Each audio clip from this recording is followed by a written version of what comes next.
Well, additional thoughts time for Psychodrama by Dave. Kind of a tough week in a good way. You know, I sat down, I listened to this. I got all the way through Leslie, which is a very challenging track. Voices lightens up, and then it closes on drama. And drama is a tough one too, man, because it's so emotional to hear Dave speak about his brother the way that he does. Like idolizing his brother and cherishing his brother, and then his brother gets taken away from him, and then hearing the voicemail, or maybe not a voicemail, but just his brother talking about him when Dave's coming up, and hearing him on the radio for the first time and all this stuff, and then getting to the end of the album, that first listen on the reaction, getting emotional, because it's an emotional ride, and I'm here kind of finishing up the reaction and pushing away from the desk and just.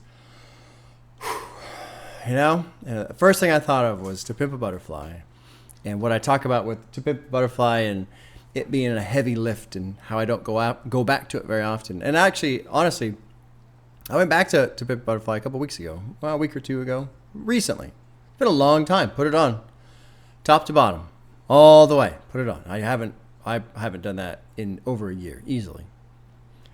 And I was like, yeah, it's so heavy. It's still a lot. But it wasn't as extreme as I had built it up in my own mind, It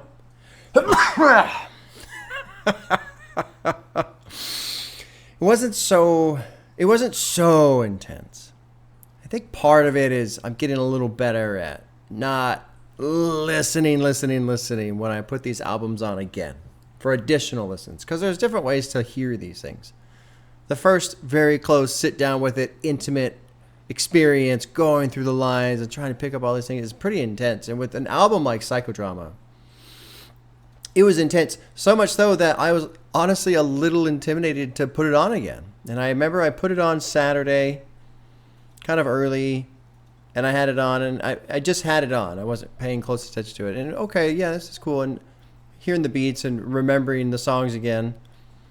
And then because of some other stuff that was going on, I didn't really put it on for a couple of days. And then when I came back to it again, I don't know, a day or two later, I was like, oh, man, here we go. Because it's a lot. It's a lot. I mean, the album is literally structured as a therapy session. And Dave does such a great job going through this. One of the notes I wrote down was just word count. I can't believe this guy can remember all these words. I mean, he is just tearing through the vocabulary, the word count on these songs. It's unbelievable how much he's saying in 4 minutes, 5 minutes. Leslie is ridiculous. And so I was driving to work one morning. I put it on. I was like, yeah, this is a lot. This is a lot.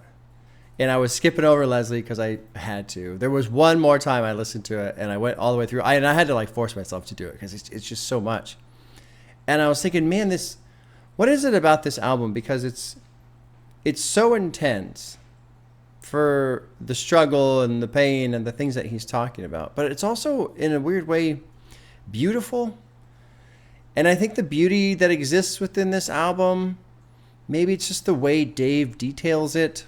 I haven't really been able to put my thumb on it exactly, where this beauty is coming from. I think, part of it is a little inspiring to see somebody push so far through so much and come out on the other end and survive and flourish in a sense. Although, if you consider this the idea of a therapy session, I wouldn't necessarily say this person is flourishing, but to get through it. But then also, the beats, in my opinion, the beats are really good. So there's kind of this offsetting of, yes, it's intense, yes, it's a lot, but it is also beautiful. And the beauty seems to add to the intensity a little bit. It just makes all of it hit. It really does. One thing I found interesting, though, for me was today I was at work and I was listening to it again. I was trying to get in as many listens as possible. And I didn't have time to sit with it from top to bottom. And that kind of worked out because I was like, oh, I'll listen to Disaster. Disaster's my favorite. I love that beat. Boom, boom, boom, boom, boom. How it drops into its beat structure. I love the beat on Disaster. That's my favorite track. And then I was like, oh, I'll listen to, Voices. Voices is cool. It's kind of a lighter track after the intensity of Leslie. I'll listen to Location. Location's great. Screwface Capital is cool. Environment's great. Black is... Sure.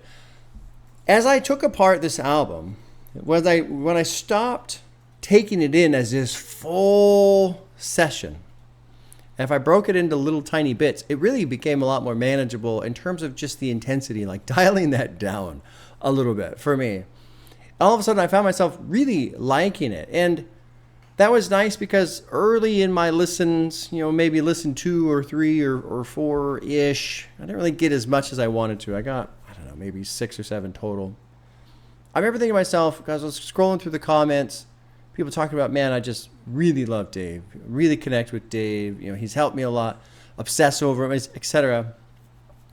And thinking to myself, man, it's tough. Like I don't want to say I feel badly for people, but I would just like for people to not be in such an intense place in their own lives where they can connect with this so well. But then as I broke it apart, I realized the intensity, I think some of it is in my head. I think it is an intense album, very strong, raw, emotional, well-spoken, well-written album. But at the same time, it doesn't always have to be, and I think there are lighter notes to take in, and there are a lot of positive, conscious messages that Dave is sharing in this album. And so I think a lot of it is just in my own mind, my own experience of focusing too much on some of these issues, while not taking the time to allow myself to breathe and really allow myself to understand that it is a therapy session. He is getting this stuff out, and that's how you process. You got to get it out in some fashion. And so I remember thinking too, man, Dave, I hope you're okay. I hope you're doing all right. I mean, I didn't look into anything of it. I remember catching a line, talking about the track Leslie, and there's this other line, I think it's on Drama, talking about his family members being Leslie, and I was like, I don't even want to know. I don't even want to know. And not to be rude or disrespectful, but it's like, if that story he told in that song is true, I don't want to know the details behind that. It just makes it really hard to listen to. What else do I have written down here? That's really kind of it, honestly. I mean, it was just a lot. Really, the thing I wanted to highlight the most was, I think, the beauty of it, adding to the intensity. It isn't all negative. It isn't all just this depressing, everything's been ruined and my life is... But he did go through a lot of stuff. He did go through a lot. Oh, that was already 8 minutes. Wow. That was another thing, too, I noticed. When I broke it apart, when I started doing one track, I realized all these tracks are pretty short. They're all 4 minutes, 3.5 minutes, 2.5 minutes.